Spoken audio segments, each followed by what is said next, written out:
Thank you for watching this video from the Canada-Europe Transatlantic Dialogue at Carleton University. This event is sponsored by the Canada-Europe Transatlantic Dialogue, CETD, and the Faculty of Public Affairs Research Month at Carleton University. CETD receives funding from the Social Sciences and Humanities Research Council of Canada. The views expressed in this video are solely those of the presenter and do not reflect the views of the CETD, SSHRC, or Carleton University. Okay, thank you. So my name is Ruben Zaotti. I'm the leader of the cluster of Canada, EU as global actors. So as you can see now, we're moving from the type of economic dimension of the relationship between Canada and EU to the political. And we're going to look in particular at the role that Canada and the EU are playing on the world stage. Since we're running a bit late, I'm not going to spend too much time in contextualizing this relationship. I'm sure from the presentations, this is going to be quite clear the extent of this cooperation between the two sides and some of the challenges that have been apparent over the last 10 years, although the focus of today's presentation is going to be on contemporary issues. Today, we're going to have 4 speakers who are going to be discussing a particular topic within the general discussion of Canada-EU political cooperation, which is their approach, or the common approach to crisis management. So an issue that it's always been important, but in particular in the last few years become even more central, and as was hinted early on today, it has to do with some of the events that have been taking place, not just in Europe and North America, but also in other parts of the world, and in particular the issues related to the role of Russia and the crisis, the ongoing crises in the Middle East and their implications for Europe and Canada. So without much further ado, I want to introduce the first speaker, which is Markus Kaim from the German Institute for International and Security Affairs. He's going to be talking, the title of his presentation is The EU and Russia, the Pan-European Order at the Crossroads. Thanks. Thank you. Good morning, everybody. 3 remarks. First of all, I would like to thank the organizers as well for having me here back in Ottawa. It's a pleasure to be here. Second remark about the Institute. You don't have to know the SWP, the German Institute for International and Security Affairs. It's a foreign policy think tank which is publicly funded by the German Chancellery, which is very nice. We are publicly funded, and because we are independent, we are free to criticize the German government, which is a fun thing to do. And the third remark, I've been asked to talk about EU-Russia relations in 10 minutes. So I'm about to fail totally. So I will focus only on the security aspects of the relationship. I'm leaving more aside than I'm actually talking about. And I would like to raise 3 simple questions. The first one, why the honeymoon between the EU and Russia has come to an end, at least in security terms. The second question, what is the conflict all about? And the third question, what are we going to expect Russia, the land of lousy options? And I'll try to do this all in 10 minutes. Let me start by stressing as a general remark, the importance of EU-Russia relations. For a variety of reasons, Russia is crucially important for the European Union, not only with regard to energy. 4 out of 28 countries in Europe are totally dependent to 100% with regards to their gas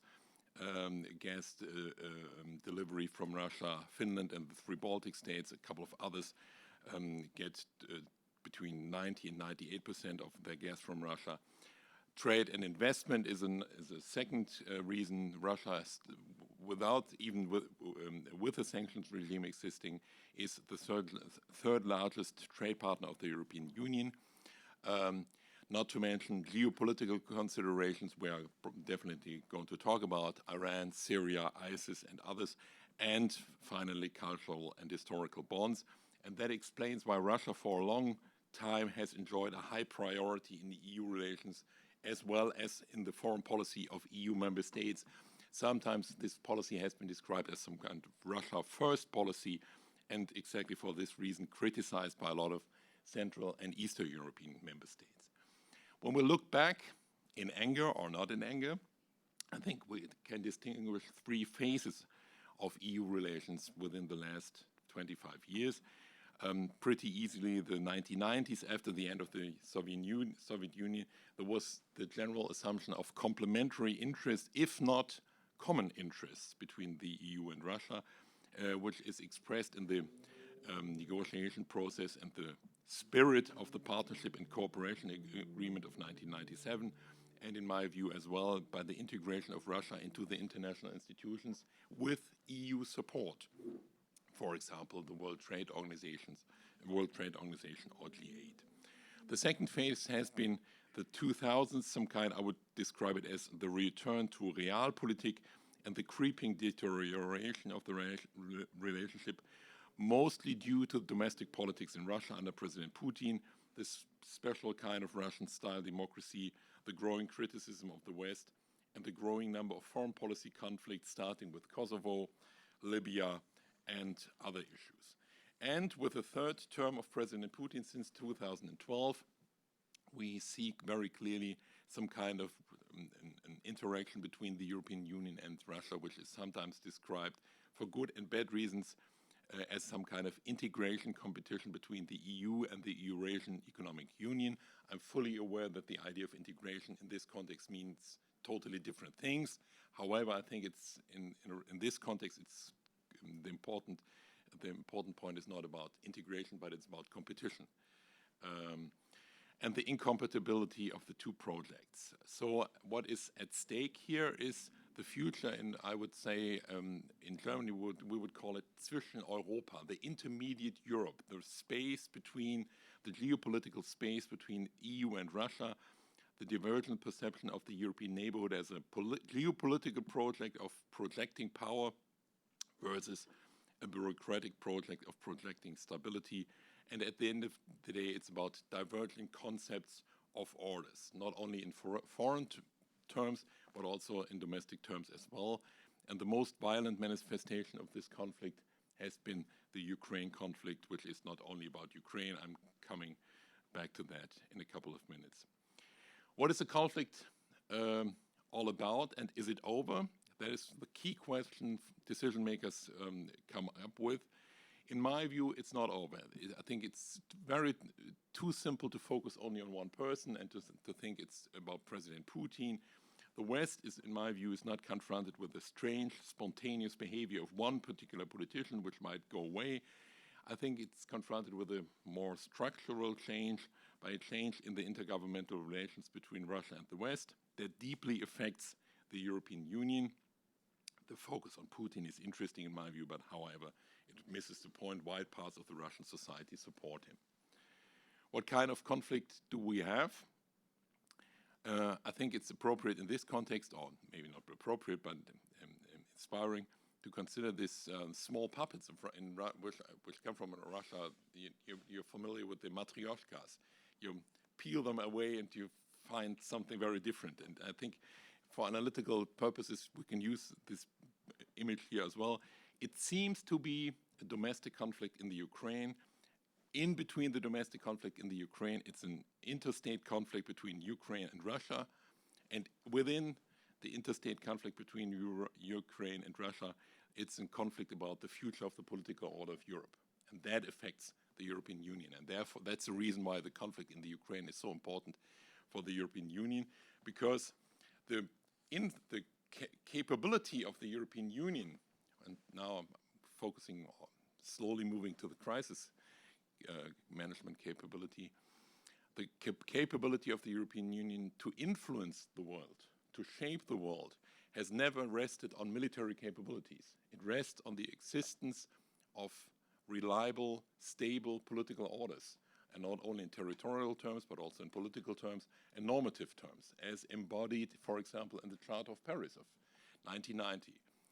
A stable geopolitical order makes the European Union powerful, influential, and vice versa.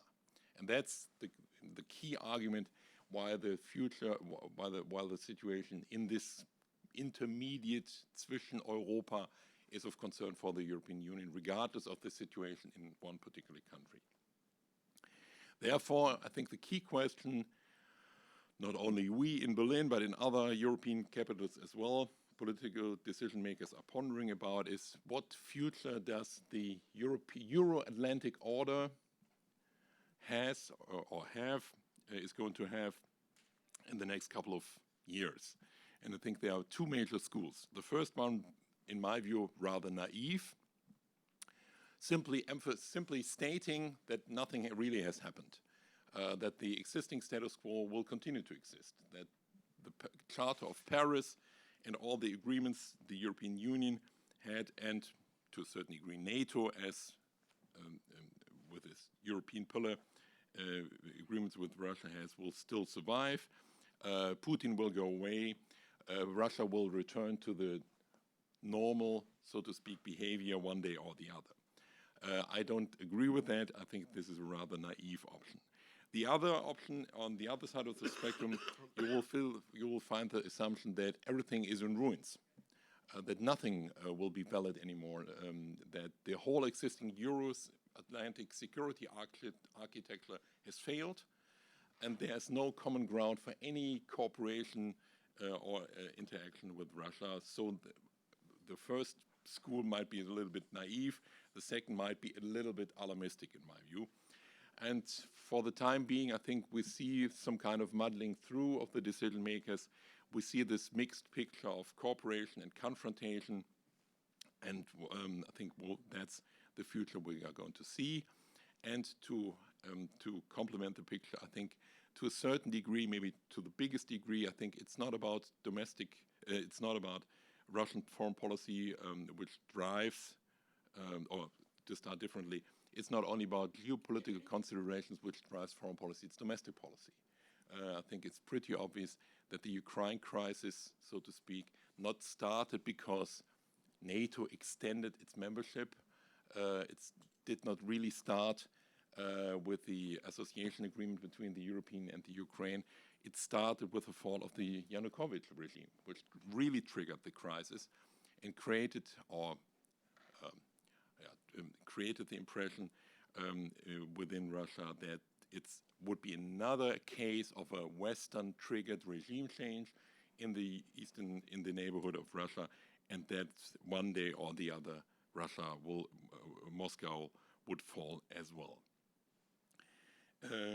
Therefore, the question is, what are we going to expect, or what do we have to expect from Russia and together with Russia?